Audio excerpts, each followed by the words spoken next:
வணக்கம். இது எஃப்னா தமிழ் டிவியின் இலங்கையின் இன்றைய காலைச் செய்திகள். பிள்ளையானுக்காக கம்பன்பில களமிறங்கியதன் பின்னணி. பிள்ளையான் சட்டத்தரணியாக முன்னாள் அமைச்சர் உதய கம்பன்பில செயற்படுவது கூட ஒரு வகையான அரசியல் சூழ்ச்சிதான். எனும் எமது ஆட்சியின் கீழ் கடந்த கால சம்பவங்கள் முடிச்சுக்கள் அவிழ்க்கப்படும் என்ற அமைச்சரவை பேச்சாளர் அமைச்சருமான நலிந்த ஜீசஸ் குறிப்பிடுகின்றார். ஊழல் மோசடியில் ஈடுபட்டவர்களுக்கு எதிராக லஞ்ச ஊழல் விசாரணைக்குழு நடவடிக்கை எடுத்து வருகின்றது. கடந்த காலங்களில் இருட்டடிப்பு செய்யப்பட்ட கோப்புகள் பற்றிய விசாரணை ஆரம்பம். குற்றப்புலனாய்வு திணைக்களம் விசாரணை துரிதப்படுத்துகின்றது. சட்டம் அதிபர் திணைக்களம் ஊடாக குற்றப்பத்திரிகை கொடுக்கப்படுகின்றது. இவ்வாறு சட்டத்தின் பக்கம் செய்ய வேண்டிய பணிகள் துறைசார் நிறுவனங்களால் முன்னெடுக்கப்படுகின்றது. குறித்த நிறுவனங்களுக்குரிய வளங்களை மட்டுமே அரசாங்கம் வழங்கி வருகின்றது. இதேவேளை பிள்ளையான் சட்டத்தரணியாக தற்பொழுது கம்பன்பில செயற்படுகின்றார். கம்பன்பில வழக்குகளில் வாதாடுவதை எமது நாட்டு மக்கள் கண்டிருக்க மாட்டார்கள். எனினும் தனது சட்டத்தரணியாக கம்பன்பில பிள்ளையானுக்கு ஏற்றுள்ளார். இந்த சூழ்ச்சியும் கடந்த கால சம்பவங்களின் முடிச்சுக்களைத்தான் நாம் தற்பொழுது அவிழ்த்து வருகின்றோம். கருணா பிள்ளையானின் வெளியேற்றமே தமிழீழ விடுதலை புலிகள் அமைப்பின் முடிவின் ஆரம்பம். கருணாவும் பிள்ளையானும் புலிகள் அமைப்பிலிருந்து வெளியேறி புலிகளுக்கு எதிராக போராட தீர்மானித்தமையே புலிகள் அமைப்பு முடிவுக்குரிய ஆரம்பம் என்ற ஹெல உரிமை கட்சியின் தலைவர் சட்டத்தரணி உதய கம்பன்பில அறிவித்துள்ளார். அத்துடன் தமிழீழ விடுதலை புலிகள் அமைப்பிடமிருந்து இந்த நாட்டை பாதுகாப்பதற்காக வழங்கிய தீர்க்கமான பங்களிப்புக்கு தேசிய நாயனாக கருதப்பட வேண்டியவரே பிள்ளையான். ஒரு தேசப்பற்றாளராக நான் சட்டத்தரணியாக முன்னிலையாகி இருக்கின்றேன். பிள்ளையானுடன் 30 நிமிடங்கள் கலந்துரையாடி இருப்பதாக குறிப்பிட்டிருக்கின்றார். தமிழீழ விடுதலை புலிகள் அமைப்பிலிருந்து விலகி இராணுவத்துடன் இணைந்து உயிரை கூட பணியும் வைத்து புலிகளை தோற்கடிப்பதற்கு போராடியவர் பிள்ளையான். அன்று தமிழீழ விடுதலை புலிகள் பக்கம் இருந்தவர்களில் சிலர் இன்று நாடாளுமன்ற உறுப்பினர்களாக உள்ளனர். சிலர் வியாபாரிகளாக இருக்கின்றனர். சிலர் அரசு சார்பற்ற நிறுவனங்களின் தலைவராக இருக்கின்றனர். இவர்களிடம் கேள்வி கேட்கப்படுவதில்லை. என்னை 5 வருடங்கள் தடுத்து வைத்திருக்கின்றனர். இறுதியில் வழக்கு தொடுப்பதற்கு போதுமான சாட்சியங்கள் இல்லை என்பதனால் வழக்கு மீளப்பெறப்பட்டது. தற்பொழுது மீண்டும் தடுப்பில் வைத்துள்ளனர். தமிழீழ விடுதலை புலிகள் அமைப்பை தோற்கடிப்பதற்காக நாட்டுக்காக உயிரை பணியும் வைத்து போராடியதனால் என்னை இப்படி நடத்துகின்றனர் என்று பிள்ளையான் மிகவும் உணர்வுபூர்வமாக தெரிவித்துள்ளார். கருணாவும் பிள்ளையானும் தமிழீழ விடுதலை புலிகள் அமைப்பிலிருந்து விலகி புலிகளுக்கு எதிராக போராட தீர்மானித்தமையே புலிகள் அமைப்பின் முடிவின் ஆரம்பம் என்றாம். பிள்ளையான் என்பவர் புலிகள் அமைப்பின் பலவந்தமாக இணைக்கப்பட்ட சிறுவர் போராளி என்றும் குறிப்பிட்டிருக்கின்றார் உதய கம்பன்பில. புலிகள் அமைப்பில் சிறுவர் போராளிகள் இருந்தனர் என்பதற்கான சாட்சியாகவே பிள்ளையான் இருக்கின்றார். கருணா அம்மானும் புலிகள் அமைப்பிலிருந்து சிறந்து விளங்கியவர்.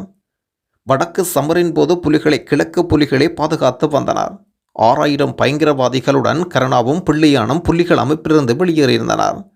நாட்டை விட்டு தப்பிச் செல்லாது புலிகள் அமைப்பை ஒழித்து கட்டுவதற்குரிய இராணுவத்துடன் இணைந்து போராடும் முடிவை இவர்கள் இருவரும் எடுத்தனர். தமிழீழ விடுதலை புலிகளிடமிருந்து எம்மால் இலகுவில் கிழக்கை மீட்கக்கூடியதாக இருந்தது.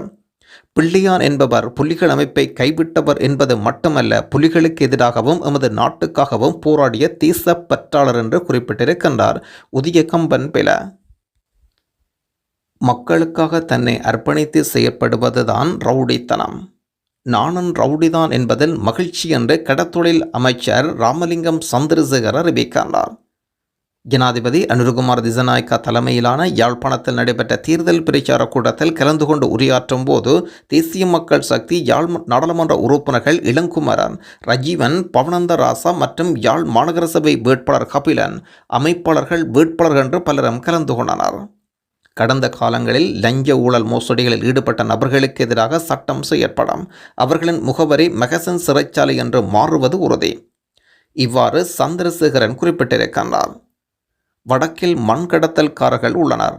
ஆட்களை கடத்தியவர்கள் உள்ளனர். ஊடகவியர்களை கொலை செய்தவர்கள் இருக்கின்றார்கள். மக்களின் காணிகளை அபகரித்தவர்களும் இருக்கின்றனர். இவர்களுக்கு எதிராக வெகு விரைவில் நடவடிக்கை எடுக்கப்படும். மக்களின் நிம்மதியை சீர்குலைத்தவர்கள் தற்பொழுது நடுங்க ஆரம்பித்துள்ளனர். சந்திரசேகரன் ரவுடி என்று கூற தொடங்கியதுடன் என்னை ரவுடி என்று அழைப்பது மகிழ்ச்சி என்றாம்.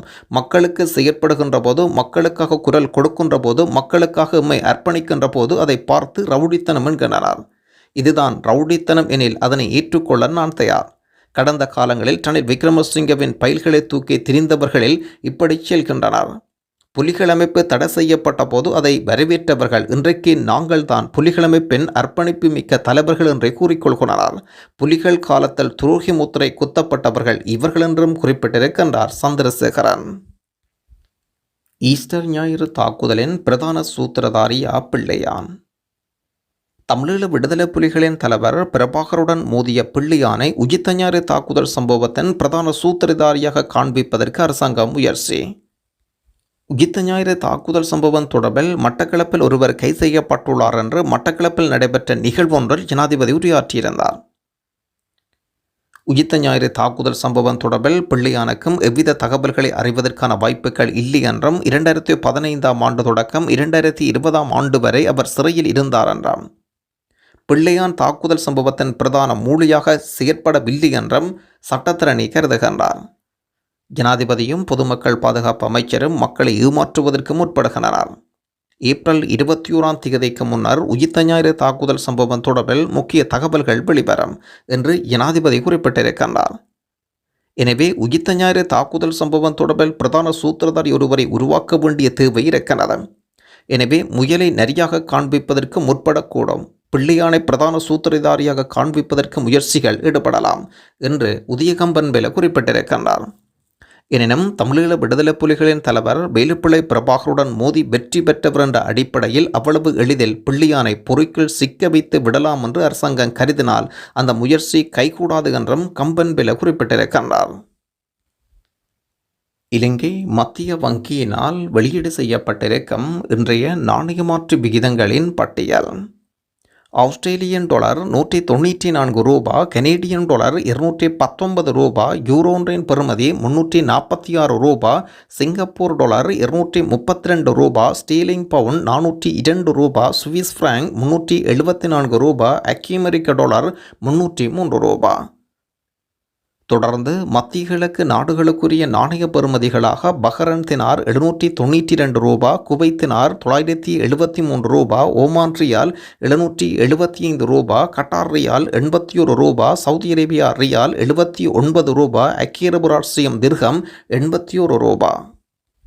இலங்கையிலும் புதிய உச்சத்தை எட்டிய தங்கத்தின் விலைகள். உலகளவில் தங்கத்தின் விலை அதிகரித்த நிலையில் இலங்கையிலும் தங்கத்தின் விலைகள் இன்று உச்சத்தை எட்டியிருக்கின்றன.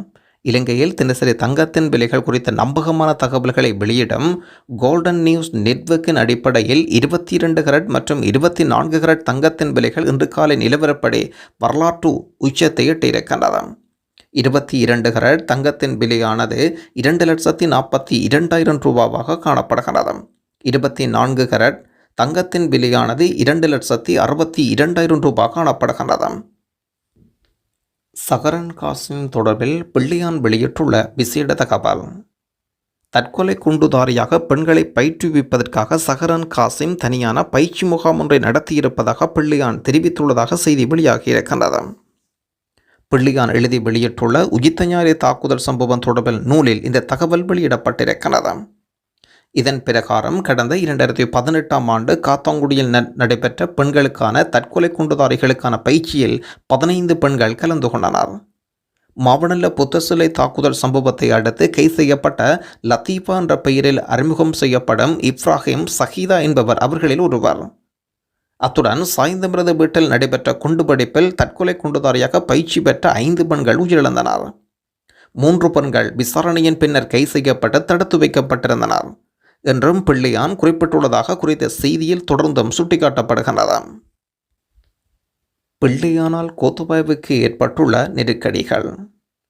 முன்னாள் இராஜாங்க அமைச்சர் பிள்ளையான் என்ற சிபினசதுரை சந்திரகாந்தன் கடந்த 8ஆம் தேதி பயங்கரவாத தடை சட்டத்தின் கீழ் கைது செய்யப்பட்டு 90 நாட்கள் தடுப்பு காவலில் வைக்கப்பட்டுள்ளார். இதற்கு மத்தியில் அவரை சந்தித்து சுமார் 30 நிமிடங்கள் கலந்துரையாடிய முன்னாள் நாடாளுமன்ற உறுப்பினர் உதய கம்பன்பில கலந்துரையாடிய ஊடக சந்திப்பு ஒன்றையும் நடத்தியிருந்தார். இதன்போது பிள்ளையான் தான் சிறையில் அடைக்கப்பட்டுள்ளமை குறித்து தனது மனக்கவலைகளை வெளிப்படுத்தியதாக உதய கம்பன்பில குறிப்பிட்டிருந்தார். தமிழீழ விடுதலை புலிகளை தோற்கடிக்க உதவியதற்காக இந்த அரசாங்கம் தன்னை கைது செய்திருப்பதாக பிள்ளையான் கதறி எழுதுள்ளார். இதற்கு மத்தியில் உதய கம்பன்பில பிள்ளையானை சந்தித்த பின்னர் முன்னாள் ஜனாதிபதி கோத்தபாய ராஜபக்சவை சந்திப்பதற்காக தென்னிலங்கையில் இருக்கும் சில முக்கிய தகவல்கள் தெரிவிக்கப்படுகின்றன. இதற்கு சாத்தியம் இருக்குமா என்ற கேள்விகள் எழும் நிலையில் முன்னாள் ஜனாதிபதி கோத்தபாய ராஜபக்ச ஜனாதிபதி ஆகுவதற்கு மும்முரமாக செயற்பட்டவர்களில் உதய கம்பன் பிளவும் ஒருவர் என்பதும் குறிப்பிடத்தக்கது. யாழ்ப்பாணத்தில் காணி விடுவிப்பு தொடர்பில் ஜனாதிபதியிடம் கோரிக்கை வைப்பதற்கான வகையில் போலீசார் செயற்பட்ட சம்பவம் ஒன்று யாழ்ப்பாணத்தில் இடம்பெற்றது.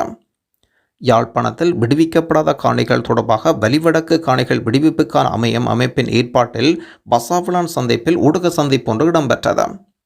ஊடகங்கள் சந்திப்பு ஆரம்பிப்பதற்கு முன்னதாக வந்த பலாலி போலீசார் பொறுப்பதிகாரி தலைமையிலான போலீசார் ஊடக சந்திப்புக்கு வந்திருந்தவர்களுக்கு தர்க்கத்தில் ஈடுபட்டனர். எமது காணிகள் விடுவிப்பை வலியுறுத்தி ஊடக சந்திப்பை நடத்துவதாக தாம் வந்ததாகவும் போராட்டத்தில் ஈடுபடவில்லை என்றும் ஏற்பாட்டர்கள் தெரிவித்தனர். இதையடுத்து அங்கு ஊடக சந்திப்புக்கு வந்தவர்கள் தேசிய அடையாள அட்டை வாங்கி பெயர்களை பதிவு செய்த போலீசார் ஊடகங்களுக்கு கருத்தை தெரிவித்தவர்களை காணொளி புகைப்படங்களை எடுத்து அச்சுறுத்தும் வகையில் செயல்பட்டனர். இவற்றை காணொலியாக எடுத்த ஊடகவியர்களை போலீசார் புலனாய்வாளர்கள் அச்சுறுத்தும் வகையில் காணொலி எடுத்தனர். ஊடகவியர்கள் சந்திப்பை முடித்து விரிவாக செல்லுமாறும் அங்கு வந்திருந்தவர்களுக்கு போலீசார் தொடர்ச்சியாக தர்க்கத்தில் ஈடுபட்டனர். ஊடக சந்திப்புக்கு வந்தவர்களை அச்சுறுத்திய போலீசார். நன்றி.